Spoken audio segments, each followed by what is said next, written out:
What's going on, everyone? It's Justin here, and welcome to unboxing day for the brand new iPhones for 2021, including the iPhone 13 mini, 13, 13 Pro, and also 13 Pro Max. So it's no secret that this year is more of like an iterative update. There's some spec bumps. The cameras have actually had a pretty big improvement depending on what you use your smartphone camera for. The battery life is improved, and there's also the refresh rate of 120 Hz on the Pro models that we've been waiting for quite a while.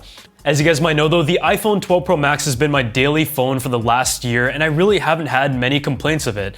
I was able to get a full day of battery life based on pretty heavy use for the very first time, and I find that the display is pretty solid, the camera is excellent, but some of like the small things that we could have pointed at is maybe just a little bit of a better battery life, because after wearing the battery down to a 90% capacity on this, I do find that it runs out at around 6 to 7 p.m. each day. And the ultra-wide camera was also another area where I feel like it could have been a little bit better. And a lot of these changes are seen in this year's models, and especially in the Pro ones.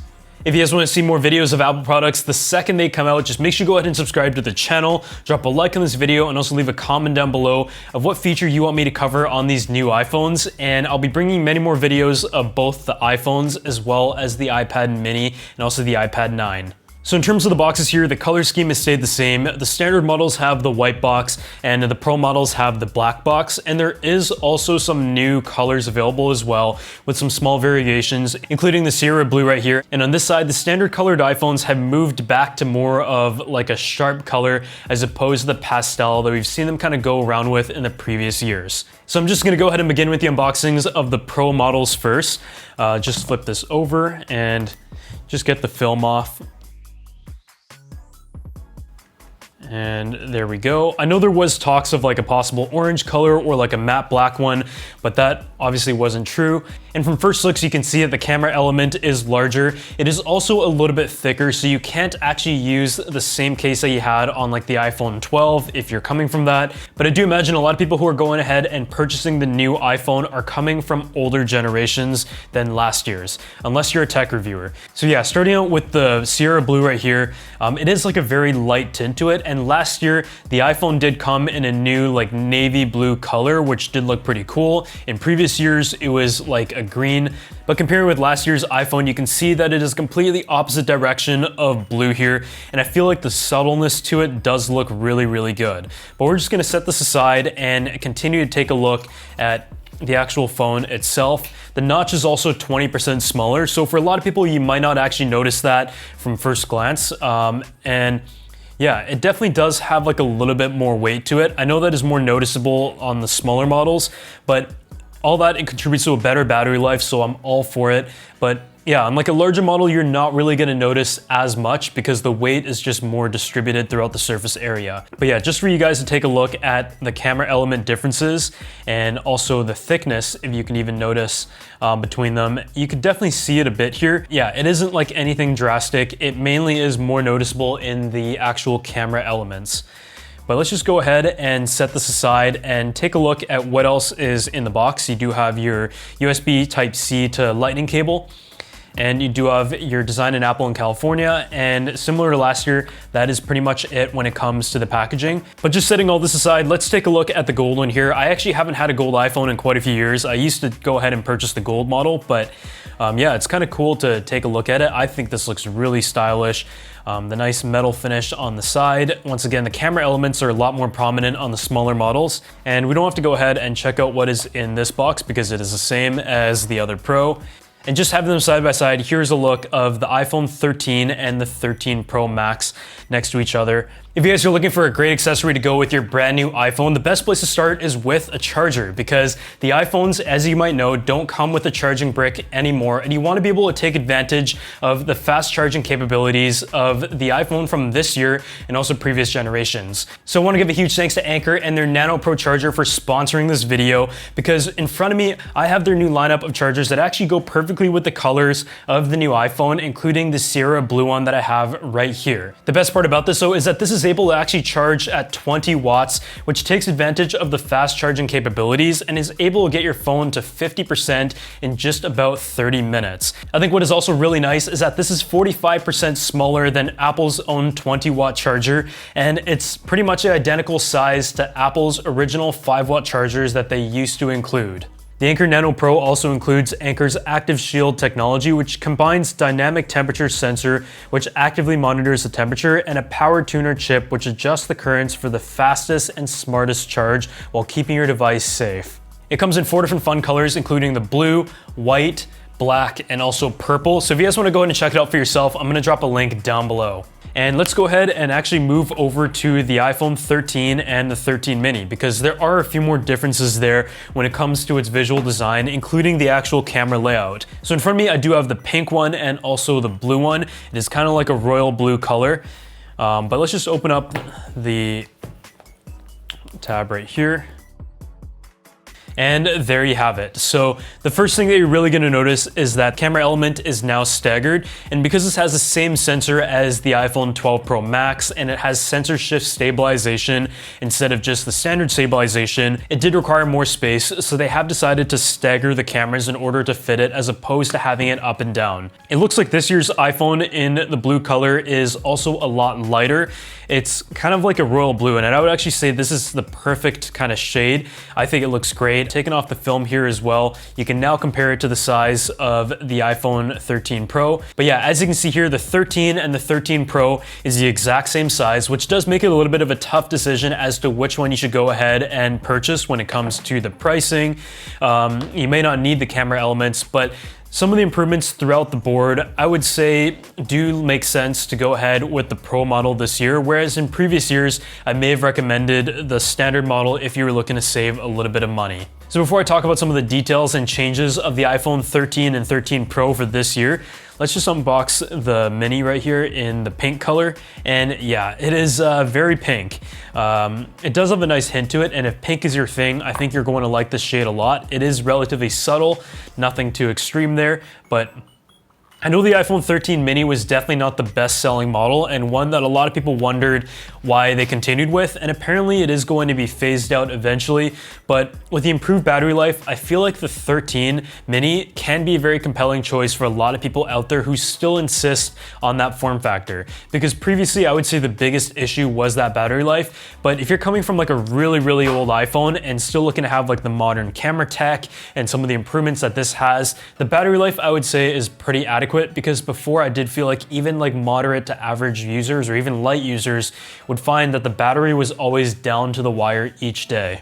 So just going ahead and laying everything out here, here's a look at the new iPhones that we have in front of me, and the one that I'm probably going to be using as my daily phone is the iPhone 13 Pro Max. So beginning with a quick overview of the iPhone 13 Pros, this is the area that we saw the biggest changes, and a lot of which are ones that we've been waiting for quite a while, as well as some features that Apple included that were a bit of a surprise, but I'm very excited to go ahead and use.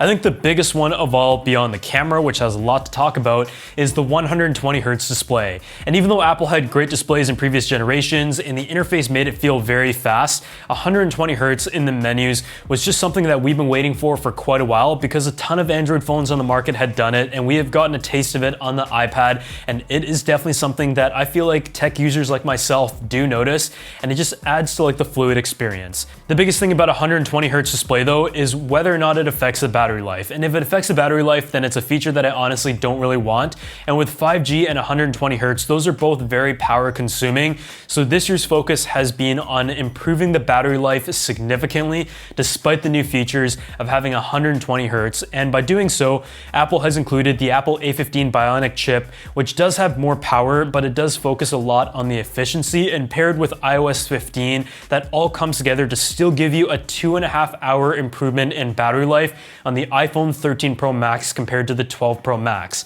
And as I said in previous reviews, the battery life on the iPhone 12 Pro Max was already very good. I use my phone for literally like 10 hours a day, and I typically can get through an entire day, but as we've got closer to like the end of the year, after very heavy use, I do find that it gets to about the 20% mark by about dinner time. And by adding 2.5 hours, that will not be a problem anymore. And even though Apple just made the MagSafe battery case, you're probably not going to need it. And it's more so for people who have either the 13, the 13 Pro, or especially users of the mini phones. But I think even this year, the entire lineup across the board is not going to experience those problems. So yeah, I do feel like the 120 Hertz is a great welcome addition. But moving on from that, the camera is also an area where we saw a lot of improvement. It now allows much more light at an f1.5 aperture, has a bigger sensor size overall, and the ultra-wide camera was one where even though we saw some very minor improvements last year, it has been improved significantly this year. It now has an aperture of f1.8, and I'm honestly someone who does use the ultra-wide camera quite a bit. Whenever you're trying to take photos of like real estate and stuff and trying to make your place look bigger than it actually is, or for like Instagram story behind the scenes and stuff, I do find myself using the ultra-wide camera a lot. But with like the larger sensor and the lower aperture, that is going to be a significant improvement when it comes to just how much light it lets in, which is going to improve the photos quite a bit. The main camera though now has an aperture of f1.5, and overall it should give you about a 2.2 times improvement in the low light performance, because even though the iPhone has made a lot of big improvements from the low light standpoint in the past couple years, it is always good that they continue to step forward. And there's no like specific like Astro mode or anything, but I am excited to test those features out specifically. When it comes to the telephoto camera though, instead of being a 2.5x, it is now a 3x, but in terms of the actual image quality, from what I've heard, it is relatively close to what it was before, and still nothing crazy when it comes to like the actual digital zoom. So I think the big ones are the main camera and especially the ultra-wide camera, which are honestly the ones that I use the most. And when it comes to video, there's also many new features, including the ability to record ProRes, which is going to come in a future software update, and that is specifically on the Pro models, and also the ability to record in a cinematic mode at 1080p, where it's able to do like rack focus or intelligent focus, which is essentially like a portrait mode for video, which gives you like that background bokeh, and that is something that I'm also planning to test out right away.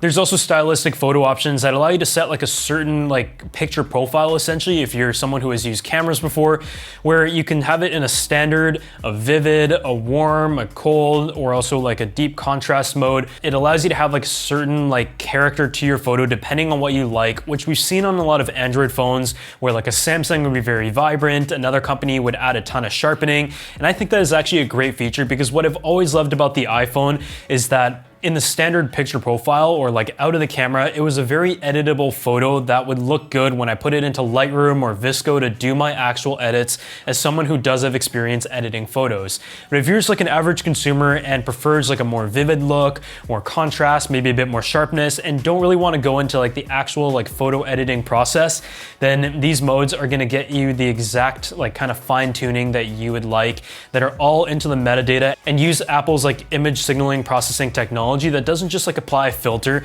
but is actually like analyzing the entire process and segmentation as it would with every photo.